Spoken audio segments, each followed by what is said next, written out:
চাঁদের আলোর ছোট্ট উপহার। একটা শান্ত গ্রামে থাকত লীলা নামে এক মেয়ে। রাতে ঘুমানোর আগে সে আকাশের দিকে তাকিয়ে থাকত আর ভাবত, ইস, যদি চাঁদের সাথে একবার কথা বলতে পারতাম। একদিন পূর্ণিমার রাতে লীলা উঠোনে বসেছিল।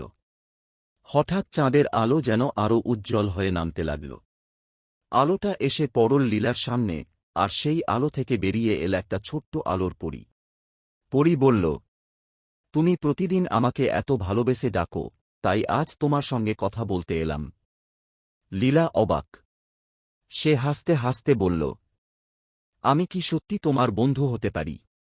পরী বলল, অবশ্যই পারো, কিন্তু তোমাকে একটাই কথা রাখতে হবে, সব সময় সত্য কথা বলবে আর কাউকে কষ্ট দেবে না।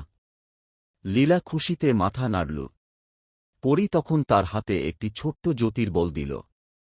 যখন তুমি মন খারাপ করবে, এই আলোটা তোমাকে সাহস দেবে, বলেই পরী আবার আলো হয়ে আকাশে মিলিয়ে গেল।